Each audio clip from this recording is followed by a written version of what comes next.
noviembre, empezando una semana laboral más, empezando apenas ayer, un mes más. Se nos está yendo el año 2020. Sandy, ¿cómo estás en noviembre? Muy bien, Julio.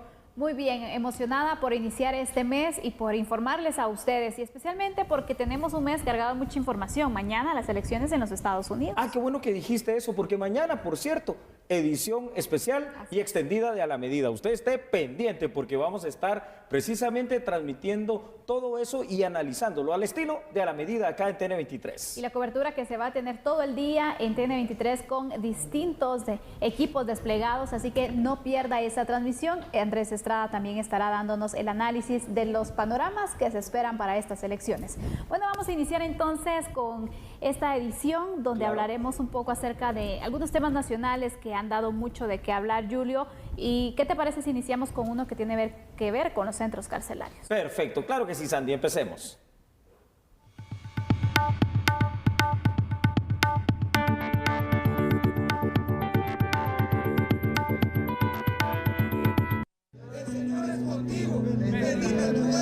Gloria al Padre, gloria al Hijo y gloria al Espíritu Santo.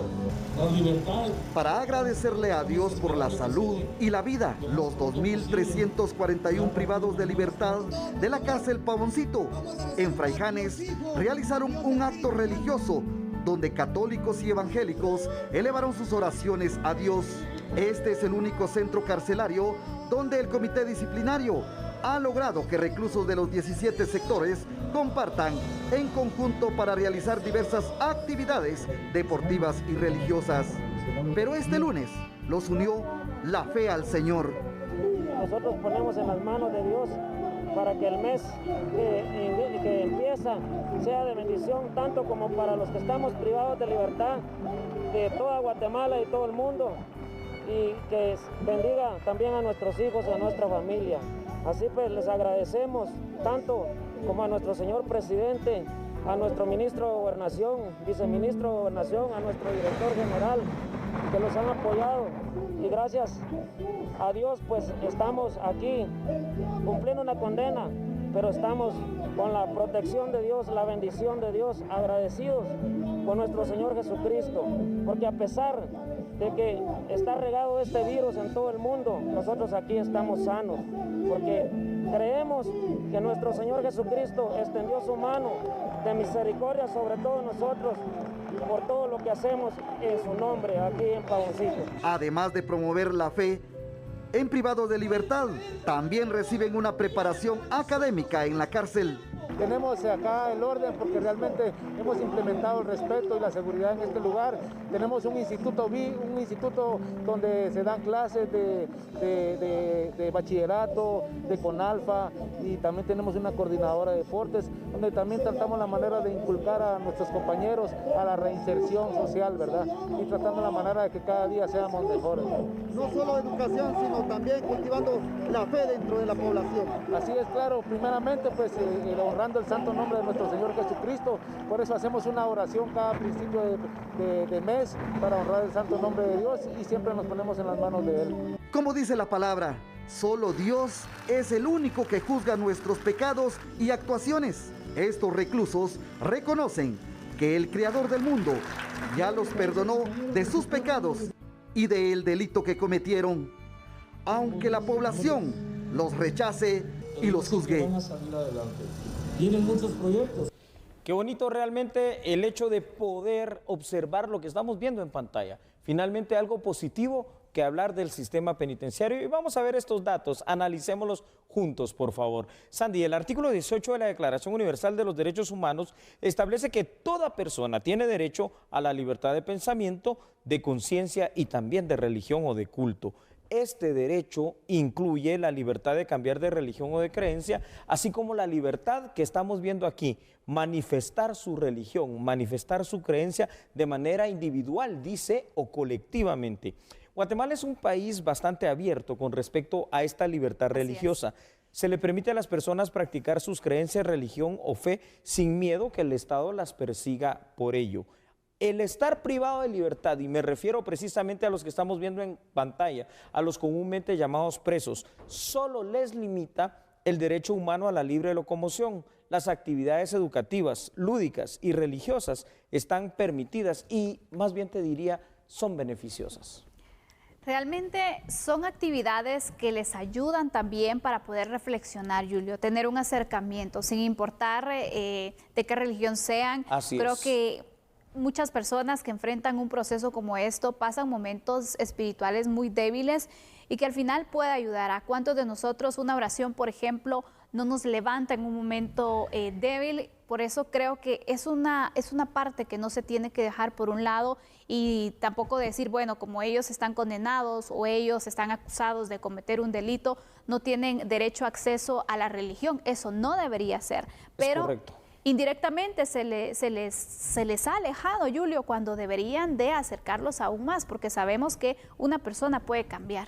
Así es, Sandy, todos merecemos una segunda oportunidad. No todos podrán ser rehabilitados, no todos podrán ser reinsertados. Pero el esfuerzo se hace. Pero el esfuerzo se hace. Y mira, Sandy, qué interesante, ¿verdad? Porque ¿qué líder humano o qué líder político, si queremos verlo así, logra realmente conjuntar a tantas personas, más de 2.000 privados de libertad, unidos independientemente de su credo, de su creencia, de su fe, pero pidiéndole a Dios algo positivo? ¿No te parece mucho mejor esto a que estén ociosos? ¿No te parece mejor esto a que estén haciendo nada? ¿No te parece mejor esto a que estén pensando en delinquir?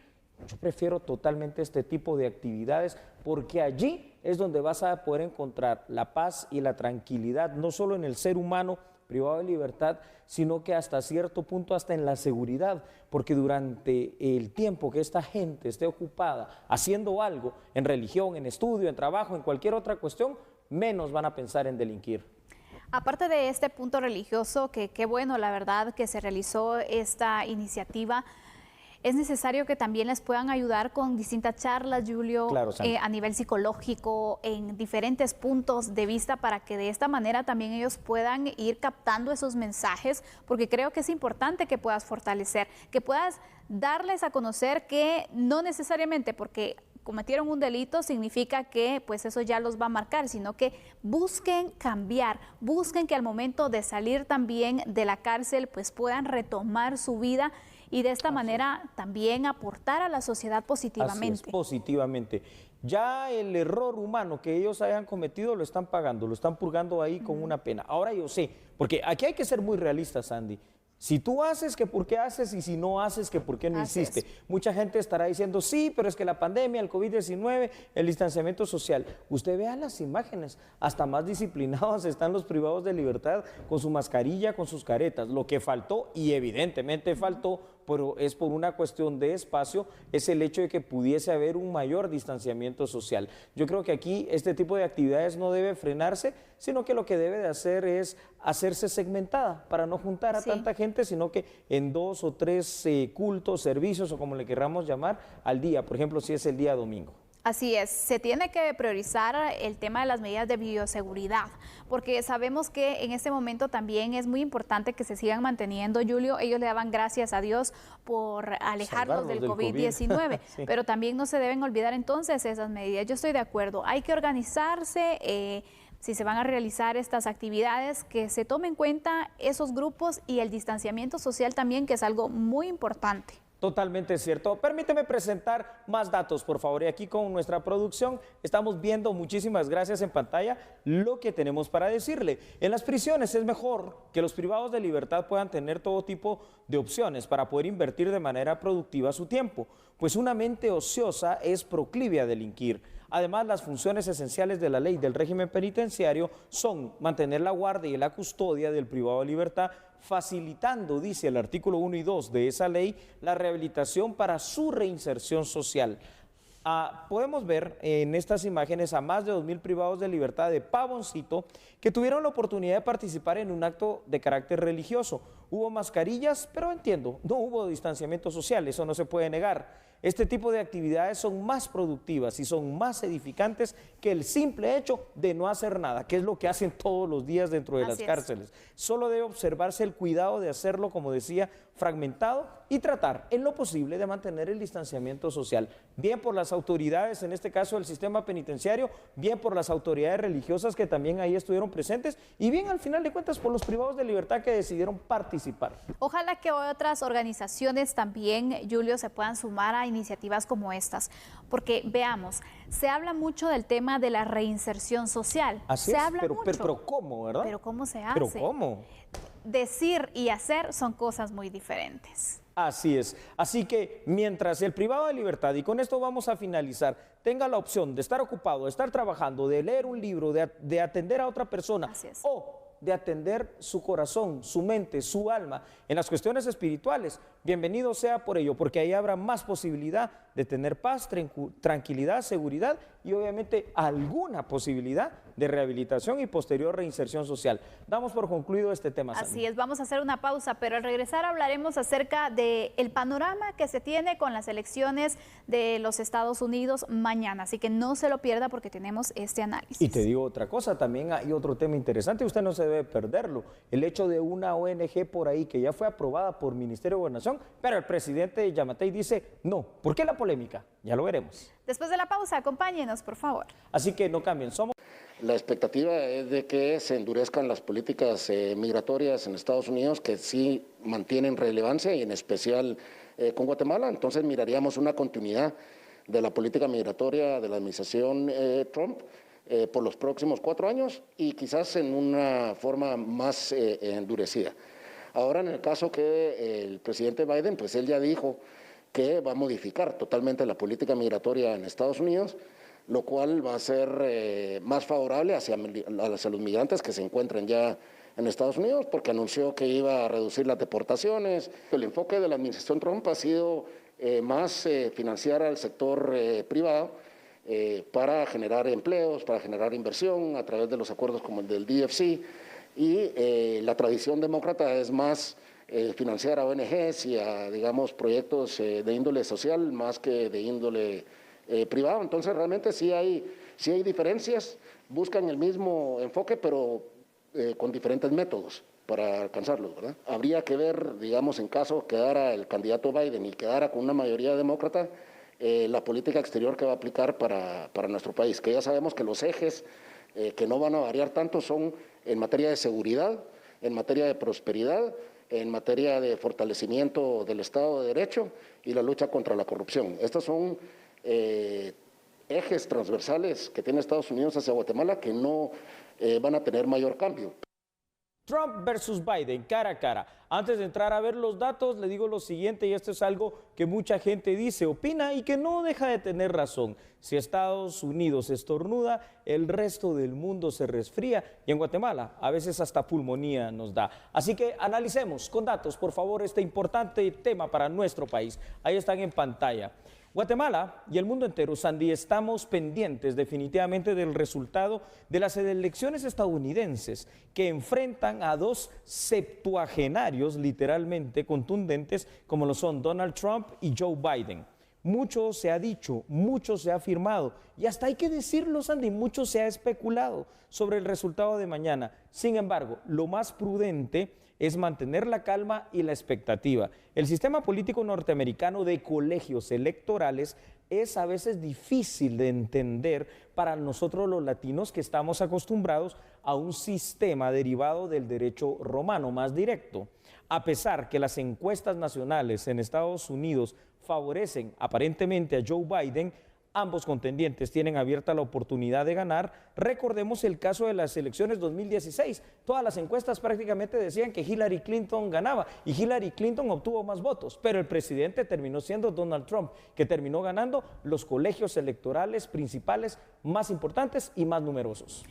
Estas elecciones parece que tendrá o traerá muchas sorpresas, Julio, porque recordemos que si se sigue el panorama de las elecciones pasadas, también estados donde Donald Trump ganó o que arrasó en este año, las encuestas marcan panoramas totalmente diferentes e incluso inciertos en algunos puntos, por eso es de que no se puede ver una clara victoria hasta el momento previo a las elecciones. Fíjate que yo dejé de creer mucho en las encuestas cuando vi, por ejemplo, casos como el Nacional, donde las encuestas en las últimas dos tendencias, en las últimas dos eventos electorales decían que ganaba un candidato de un partido de color rojo y terminó no ganando. Luego nos decían que ganaba una candidata de un partido de color verde y terminó no ganando. Luego las encuestas en el 2016 decían y afirmaban que ganaba Hillary Clinton y terminó no ganando, porque la verdadera encuesta se da en las urnas. La verdadera encuesta no es la que se dice en el momento, mire, yo puedo votar o quiero votar por este, sino que es cuando acude la masa, los grandes millones,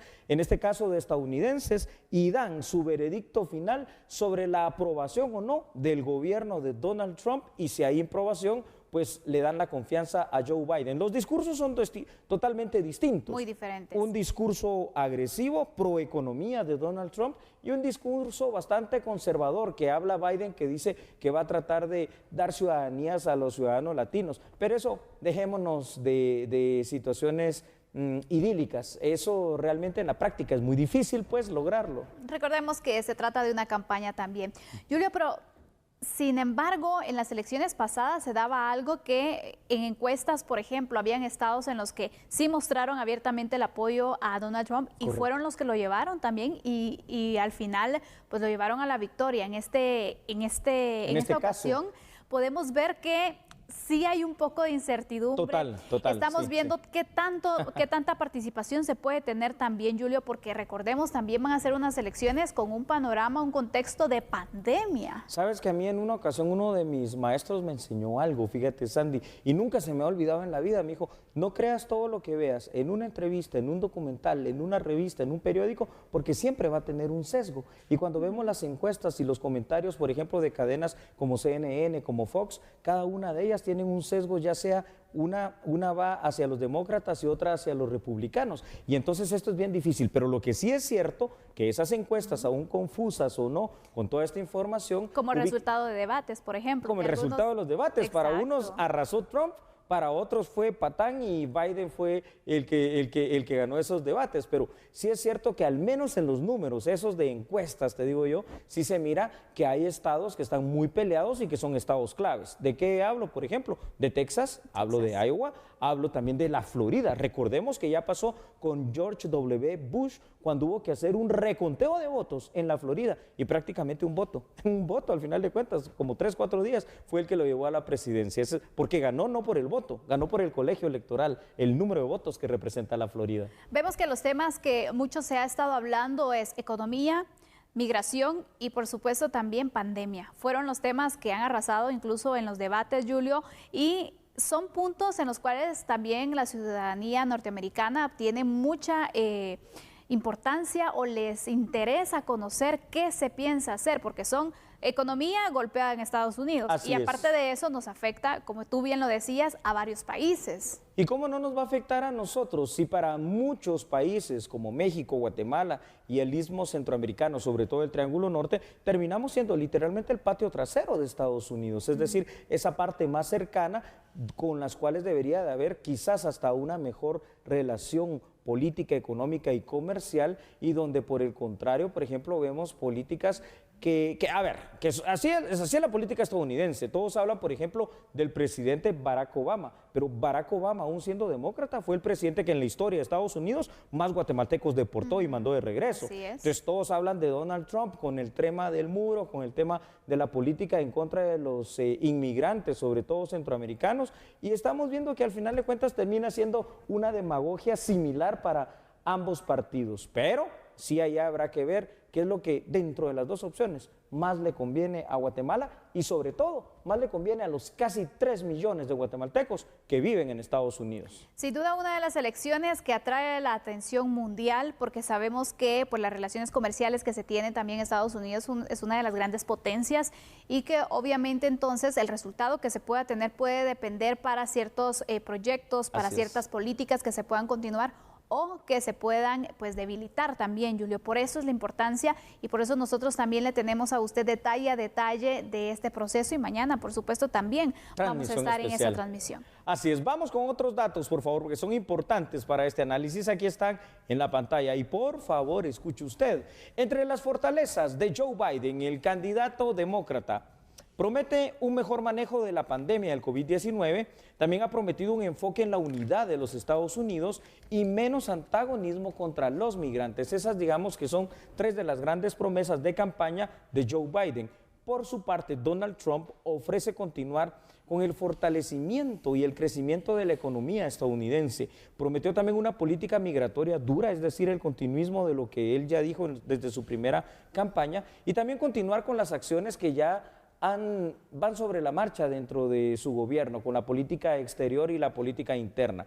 Importante será definitivamente mañana el voto de las denominadas minorías, entre ellos, por supuesto, los latinos en Estados Unidos, que dentro de todas las minorías es la minoría más grande, tan importantes en estados como Florida, en estados como Arizona, en estados como Texas, en estados como Chicago y por supuesto Los Ángeles. Aunque la elección es para presidente estadounidense, la misma tiene un impacto en el continente americano y por supuesto, Sandy, no podemos obviar esto tiene un impacto de todo tipo en el ámbito mundial y eso es lo que pues mañana se va a saber, mañana se va a dilucidar. Por cierto, un dato curioso, no es mañana el único día de elecciones. Los estadounidenses, tal y como lo dijimos aquí en A la Medida, hace 2 semanas, empezaron a votar ya por sistemas de correo y empezaron a votar hasta en urna abierta porque se permite en algunos estados hacerlo. Claro, el conteo tendrá que ser a partir de mañana. Por supuesto, así que lo invitamos para que esté mañana pendiente de esa transmisión.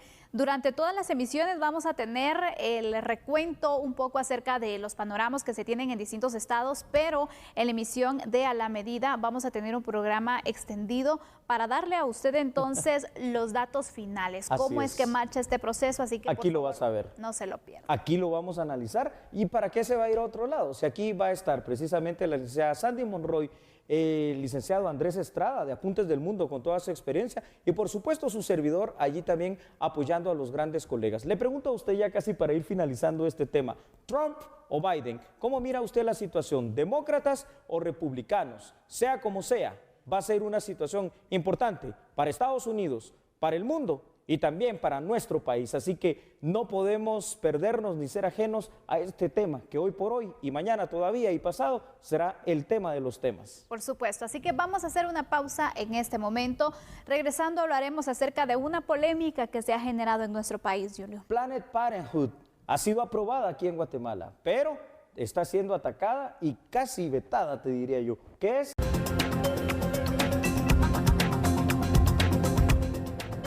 A través del Acuerdo Ministerial 231-2020 publicado en el Diario Oficial, el Ministerio de Gobernación autorizó el funcionamiento de la organización Planned Parenthood en nuestro país. Minutos después, varios sectores se pronunciaron en contra de esta ONG, señalándola de ser la responsable de miles de abortos en Estados Unidos. La Alianza Evangélica mostró su rechazo, indicando que esta ONG es reconocida internacionalmente como una entidad de educación sexual pro aborto, dentro de la cual se ofrece el servicio de abortos gratuitos a menores de edad. El presidente de la República, Alejandro Yamatei, también se pronunció en contra e indicó: "Soy un fiel defensor de la vida y soy enfático en indicar que no avalaré en mi gobierno la creación, inscripción o puesta en marcha de cualquier organización que vaya en contra de la vida".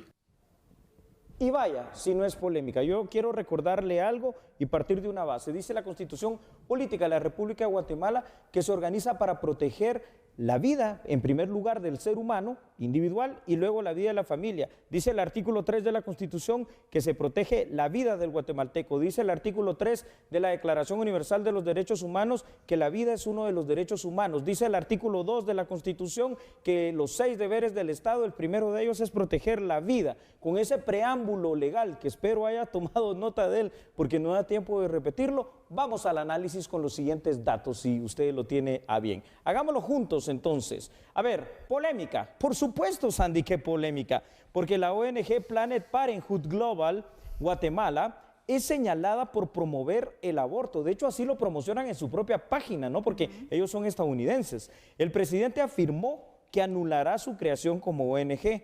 Por su parte, y aquí es donde están las cosas que uno a veces no entiende, el Ministerio de Gobernación, mediante el Acuerdo Ministerial 231-2020, aprobó el funcionamiento de una sucursal de esta ONG en Guatemala. La Alianza Evangélica de Guatemala también, por su lado, manifestó que el presidente Giammattei no debe permitir la aprobación de dicha ONG y a la vez anunció acciones para derogar el acuerdo que le da vida. A petición de la Alianza Evangélica se suman también diputados del Congreso de la República, pastores de otras iglesias, sacerdotes también y organizaciones como AFI, como Jóvenes por Guatemala y otras asociaciones. Y yo creo que tal vez se suman muchas de las personas, incluyéndome a mí, voy a ser muy claro, Sandy, incluyéndome a mí desde acá, desde esta tribuna, a la medida a esta situación. Ahora vamos a analizar también la otra parte, porque es que Planned Parenthood dice que sí puede funcionar acá, y dónde quedaron los controles de la PGN, porque esto se tiene, la PGN no cuida a la niñez, pues, ¿dónde quedaron los controles en todo caso del MINGOP y los asesores jurídicos? ¿Dónde están? ¿Dónde quedó la asesoría que tiene el presidente en Secretaría General y en todos los asesores legales que hay ahí? Porque ellos también tuvieron que haber visto esto. Exactamente. Aquí hay varias personas que tuvieron que analizar la situación, que también temas como estos, Julio, deben pasar incluso por el presidente. En este caso, informarle lo que estaba sucediendo, tomar una decisión en conjunto, porque está en contra también de lo que promueve el presidente de la República. De hecho, él en un comunicado que trasladó indicaba que va en contra de sus principios como médico incluso. Entonces, no comprendemos cómo es que se autoriza que funcione una sucursal de esta ONG, Julio, porque cumplió con todos los procedimientos, al parecer, para creación de una ONG. Ahora quiero, por favor, Sandy, que tú y todos los televidentes escuchen esto, por favor, porque aquí tal vez tratamos de entender, lo voy a probar, de entender cómo fue que se dio este proceso. ¿Por qué? Porque a Planned Parenthood la están equiparando a lo que es a Profam, porque de hecho es el principal financista de esta otra ONG. Pero las funciones no son tan iguales. Las funciones exactas de Planned Parenthood desde su página web nos indica que inclusive han llegado a vender partes de niños abortados para X situaciones, me imagino que para industrias cosméticas y qué sé yo qué cosa. Pero eso, señores y señoras, si ustedes no lo saben, en Guatemala se llama delito, y el delito es un homicidio simple denominado aborto, porque la protección a la vida está desde el momento de su concepción. Vamos a ver, realmente confusión en cuanto a cuáles son las funciones de esta ONG existieron, y por lo cual tal vez se dio esta aprobación. Lo dudo, porque esta organización, Julio, tiene años de funcionar en los Estados Unidos, tiene varias sucursales, tiene más de 100 años, según indican en la historia. Tienes que investigar, imagínate, ¿verdad? Entonces, exactamente. Tienes que investigar. Y aparte, dentro de esas funciones, ellos recalcan dentro de sus programas el tema del aborto por dos vías, vía clínica o una píldora abortiva. Entonces, pero aborto al final de cuentas, ¿no? Exactamente. Y vemos el contexto de Guatemala. ¿Aquí está autorizado el aborto? No. ¿Aquí está aceptado el aborto? No. Es homicidio simple. Y eso no se puede cambiar. No porque no se pueda cambiar el Código Penal, es que no se puede cambiar en este momento la Constitución. Y repito, en la Constitución está en el preámbulo. ¿Qué es el preámbulo? Lo que está antes de la Constitución, lo que nadie lee, que yo les sugiero a todos que lean, por favor. Lo que dice el artículo 1, ya se lo dije, artículo 2 constitucional, artículo 3 constitucional y artículo 3 de la Declaración Universal de Derechos Humanos. Ahí se lo volví a recapitular. Ahora, mire, por favor, cámara, atenta, por favor, porque voy a moverme un poquito. Esto es como, ya estuvo. Esto es como si aquí con el expediente, por ejemplo, de Planned Parenthood dice, mire, vamos a ayudar para la planificación, en todo caso, de que la gente no tenga tantos hijos, métodos anticonceptivos. Está bueno, dice uno, eso puede parecer oportuno. Eso es diferente. Pero, y no tenían los funcionarios que vieron eso, investigar en la página web, por ejemplo, de Planned Parenthood, ¿a qué se dedican ellos? No hubiese sido bueno, porque ahí otro gallo hubiese cantado. Nosotros aquí en A la Medida lo hicimos, y es lo que nos lleva a determinar a qué ellos se dedican realmente. Y de una manera... ¿Tan complicado de saberlo? No está. Para nada, para nada. Imagínense. Sin duda alguna, Julio, el presidente ha indicado que va a derogar este acuerdo que aprueba la sucursal en Guatemala de esta ONG. Pero por un recurso de inconstitucionalidad, ¿no se podría eliminar esta decisión? ¿O qué procedería en este caso?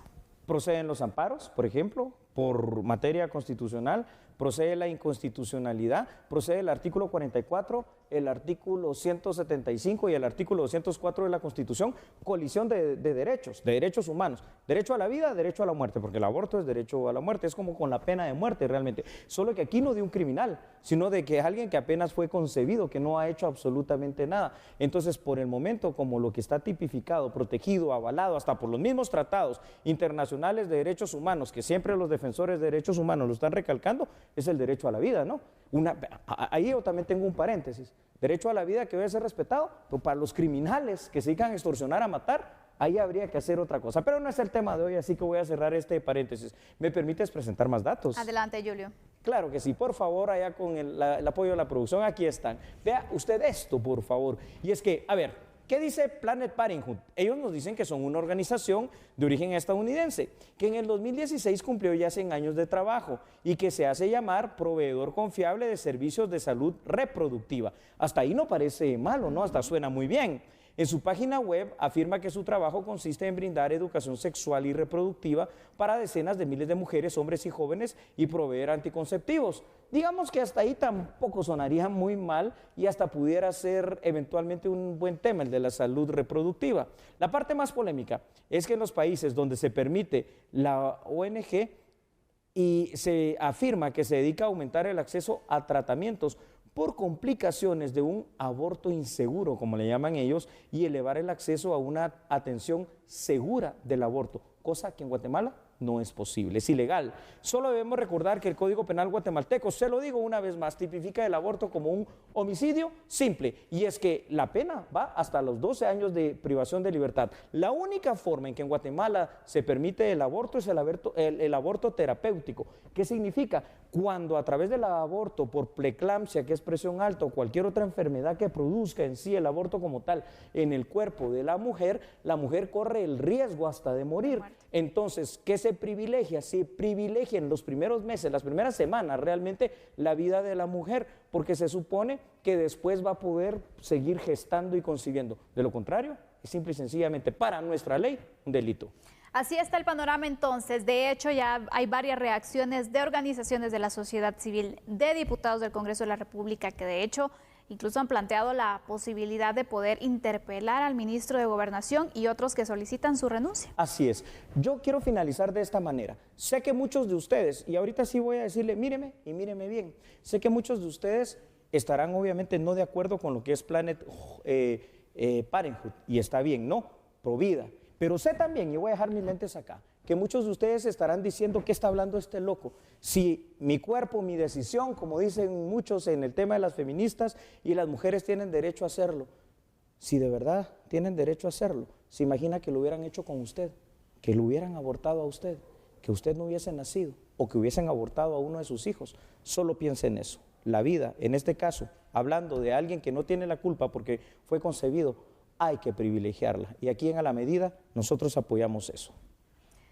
Bueno. Y estamos acá de vuelta en su programa A la Medida. Vamos a la parte informativa. ¿Sabe usted que la comisión postuladora para el directorio de la Superintendencia de Administración Tributaria ya definió la nómina de 6 candidatos que podrán ocupar el cargo específico? Y esta nómina va a ser entregada ya al presidente Alejandro Yamatei para que pueda poner en todo caso la definición y el nombramiento correspondiente. Así que vea la información aquí en A la Medida. El presidente de la postuladora dio a conocer la importancia de elegir a 2 nuevos miembros del directorio de la SAT para el periodo 2020-2024.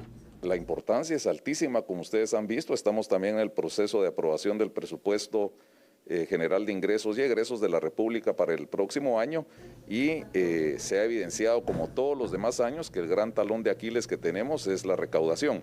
Lógicamente nosotros a una mayor recaudación pues requeriríamos una menor deuda, tendríamos mayores recursos para poder invertir en el país y cabalmente ahora que este año se eligió al nuevo superintendente, la elección de estos nuevos 2 directores que vienen a ser el órgano acompañado del ministro de Finanzas que le dan las políticas generales al superintendente. Entonces pensemos que ahora vamos a tener 3 personas nuevas dentro del directorio, de las 4 que tiene, las cuales darán apoyo a lograr una mayor recaudación, que como lo decíamos anteriormente es una parte, diría yo, trascendental en la elaboración del presupuesto para el próximo año.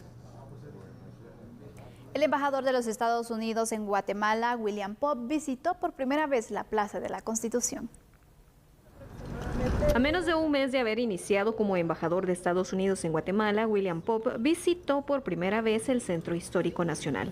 Durante su trayecto visitó la Plaza de la Constitución, observando y escuchando las raíces históricas del Palacio Nacional, la Catedral Metropolitana y también el altar de las niñas fallecidas en el incendio del Lugar Seguro, agradecido de conocer la cultura guatemalteca.